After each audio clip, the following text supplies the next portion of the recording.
Well, good morning, everyone. My name is Jan Hoover, and I'm honored to be doing this morning's Voices devotional. Pastor Nick has just finished our series, House Party, where we looked at the last 7 years, the only 7 years of RiverLake Church, and how God has moved through us. And I'm going to talk specifically about how God has moved in this building and relate a story that was an incredible lesson for me personally.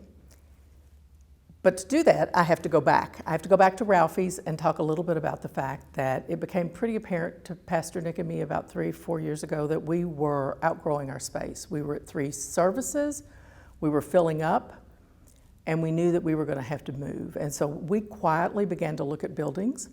And every time we would look at a property, there were 3 things we were looking for. We were looking for, obviously, enough space to have ministry. We were looking for a parking lot that would accommodate our growth. And we were also looking to make sure that the whole property would accommodate an expansion. And so core value number 5 is my favorite core value. We can't plan a move of God, but we will prepare for one. And as we moved into looking seriously for properties, we were actually making a 2-step plan for the immediate needs and then for our future needs, which we're now seeing as we get ready to build out RiverLake Kids.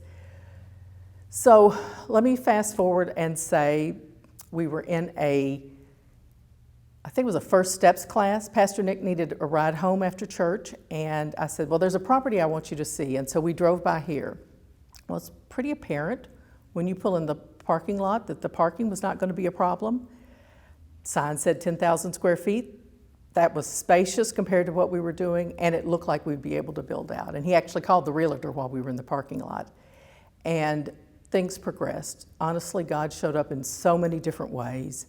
And we moved into a building campaign called Bold. We went to a seminar to figure out how to do that. We had people start to give in sacrificial ways that were humbling beyond measure. Painted a strong vision of what RiverLake could be with our own building and moved from there. So, fast forward now to where we are and where God shows up. We had started to lay out the building. We were still in the process of doing a loan, and it was a complicated loan because not only were we getting property here, 5 acres behind the building had become available at the same time, and we were buying that. So we were borrowing a lot of money with no collateral because we didn't own anything, but we wanted this property and we knew this is where God wanted us to be. Pretty much laying out this entire building was the responsibility of Pastor Nick and me. Everything had to be done by us, and part of that was beginning to talk about how we're going to utilize space. We did not have a loan, but we are impatient and we knew we wanted to be ready to do permits as soon as we got it. So we were getting ready to hire an architect, and we started deciding what we needed in space. How were we going to use our 10,000 square feet? And it wouldn't work. It didn't fit. It wasn't enough. I will tell you, for me personally, that was an incredibly difficult time. I felt like a failure. I knew who was not going on vacation that year so that we could have the money to build the church. I knew who had given half or more, maybe all, of their tax refund. I knew who was giving sacrificially every week, and I felt an incredible obligation to those people in a way that I've never felt before. Every penny we spent mattered, and I felt like we were not going to meet their expectations. And I don't know where you find space. We couldn't very well do a build out. You don't say that at the point that you don't even have a loan. And we were going to have to compromise. We were going to have to compromise between RiverLake Kids, where children are going to hear about Jesus, or the auditorium, where adults will hear about Jesus, because we couldn't have space that we needed for both. It was an incredibly hard time for me because I felt like we had overpromised, we were under-delivering, and we were not meeting the expectations. So we're sitting in our weekly meeting at Ralphie's, and the phone rings. We had been texting and emailing back and forth till 11:30 at night trying to make this fit. calling each other. I mean, we worked so hard to find inches just to make it work, and it wasn't working, and we didn't have the space. Phone rings at Ralphie's, and we had used 2 or 3 different consulting firms to come in, construction firms, and just say, what would it cost if you did the demo and then you did the build out?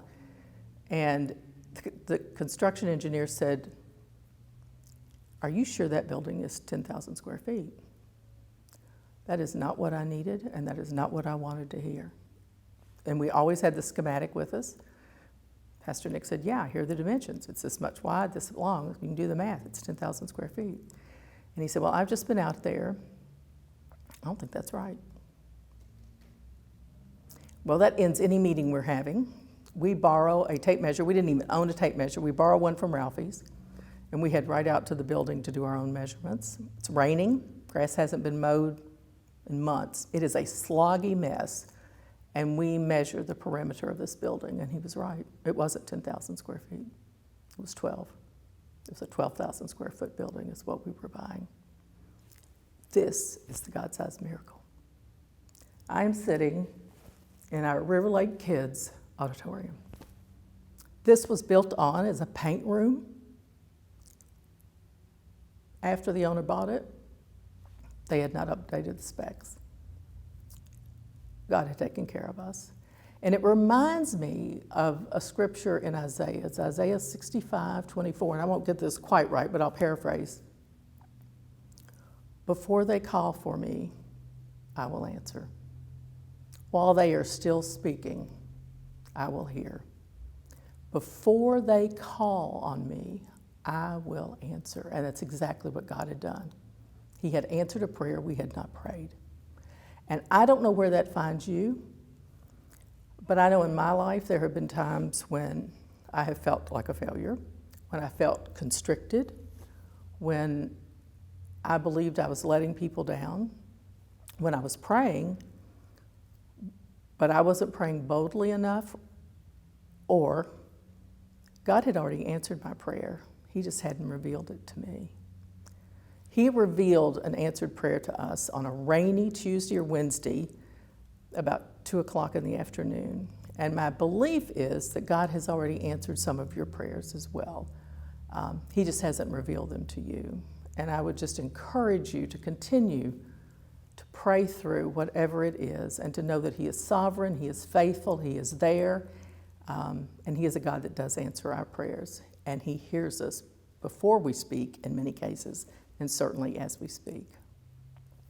Thank you so much for joining us this morning. I hope you will have a wonderful day and that you will be back tomorrow morning when someone else from RiverLake Church will have a chance to share their moment and how God has moved in their life.